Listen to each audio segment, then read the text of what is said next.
اعوذ باللہ من الشیطان الرجیم، بسم اللہ الرحمن الرحیم، السلام علیکم رحمۃ اللہ وبرکاتہ۔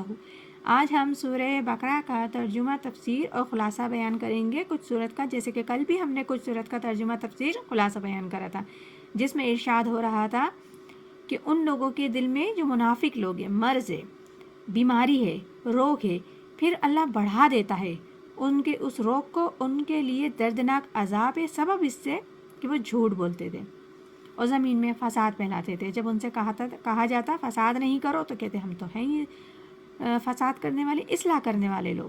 انہی لوگوں کے بارے میں آگے ارشاد ہو رہا ہے، الا انہم ہم المفسدون ولکن لا یشعرون۔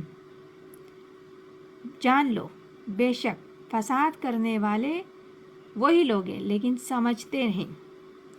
اس آیت میں دوبارہ اللہ تعالیٰ بتا رہا ہے، ریپیٹ کر کے کہہ رہا ہے کہ یہی وہ لوگ ہیں مفسد، لیکن وہ اس بات کا شعور نہیں رکھتے کہ فساد وہ خود پھیلا رہے ہیں، پیدا کر رہے ہیں، لیکن وہ اس بات کو جانتے ہی نہیں، سمجھتے ہی نہیں کہ اس فساد کے ذمہ دار ہم ہیں۔ یہ ان کی جہالت کا بیان ہے، حد ہے کہ وہ اپنے عیب کو اپنا ہنر سمجھتے تھے۔ یہ جو فساد پھیلانا زمین پہ کر رہے تھے اور اپنے آپ کو صحیح سمجھ رہے تھے کہ اس کو وہ اپنا ہنر سمجھتے تھے۔ آگاہ ہو جاؤ، یہی وہ لوگ ہیں مسلم فساد پھیلانے والے زمین پر، اس لیے کہ جب محمد صلی اللہ علیہ وسلم کی دعوت ہے زمین میں اصلاح کے لیے، تو اس اصلاح کے لیے کچھ آپریشن کرنا پڑے گا، کیونکہ مرض اس حد کو پہنچ چکا ہے کہ آپریشن کے بغیر اس کی شفا نہیں ہوگی۔ اب تم اس کے راستے میں رکاوٹ بنتے ہو تو در حقیقت تم ہی فساد پھیلانے والے ہو، لیکن تم کو اس بات کا شعور نہیں ہے اور تم سمجھ ہی نہیں پا رہے ہو کہ تم کر کیا رہے ہو۔ آگے ارشاد ربانی ہے، وَإِذَا قِيلَ لَهُمْ آمِنُوا كَمَا آمَنَ النَّاسُ قَالُوا أَنُؤْمِنُ كَمَا آمَنَ السُّفَهَاءُ إِلَّا إِنَّهُمْ هُمُ السُّفَهَاءُ وَلَكِنَّ لَا يَعْقِلُونَ۔ جب ان سے کہا جاتا ہے ایمان لاؤ جیسے کہ ایمان لائے ہیں وہ لوگ، تو کہتے ہیں کہ ہم ایمان لائیں جیسے ایمان لائے یہ بیوقوف، تو جان لو بے شک وہ بیوقوف ہیں، لیکن وہ شعور نہیں رکھتے، وہ جانتے نہیں۔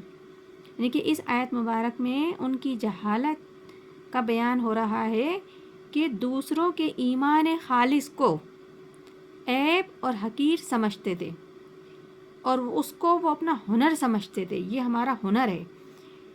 اور جب ان سے کہا جاتا کہ تم بھی ایسے ہی ایمان لاؤ جیسے کہ ایمان لائے ہیں یہ خالص مومن، متقی، پرہیزگار بندے اور وہ لوگ، کیونکہ اہل ایمان ہیں، جب بلاوا آتا ہے تو فوراً لبیک کہتے ہوئے حاضر ہو جاتے ہیں، تو وہ انہیں خالص ایمان والوں کو بیوقوف سمجھتے تھے۔ کہتے تھے انہیں تو نہ اپنے نفع کی فکر ہے، نہ نقصان کی فکر ہے، نہ خطرات کی فکر ہے، نہ کوئی خیال ہے، نہ اندیشوں کا کوئی گمان ہے۔ جان جائے، مال جائے، اولاد، گھر بار چھوڑ کر آ گئے، ان سے بڑے بیوقوف کون ہوں گے؟ جو کفار مکہ کے رحم و کرم پر اپنا گھر بار چھوڑ کے، بیوی بچے سب کو چھوڑ کر آ جاتے ہیں، لیکن ان کو شعور نہیں کہ وہ جو صادق الایمان ہیں، جو ہر وقت ایمان کے ہر تقاضے کو پورا کرنے کے لیے تیار رہتے ہیں، ان سے بڑا کوئی عقل مند کوئی نہیں، ان سے بڑا کوئی سمجھدار کوئی نہیں، کیونکہ انہوں نے یہ جان لیا ہے کہ اصل زندگی آخرت کی زندگی ہے، یہ نہیں، یہ تو عارضی زندگی ہوئی، آج ہے کل نہیں ہوگی، اس کا کوئی فکر نہیں ہونی چاہیے۔ ہمیں نہیں پتہ اگلی سانس ہماری ہے یا نہیں، اس کے لیے ہم کیوں اتنی دنیا کو خرید لیں؟ لیکن یہ بیوقوف لوگ نہیں سمجھتے، بلکہ ان خالص ایمان والوں کو بیوقوف سمجھتے ہیں۔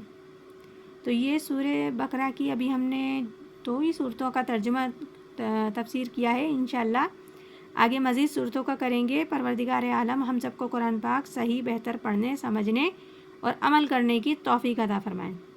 آمین ثم آمین، جزاک اللہ۔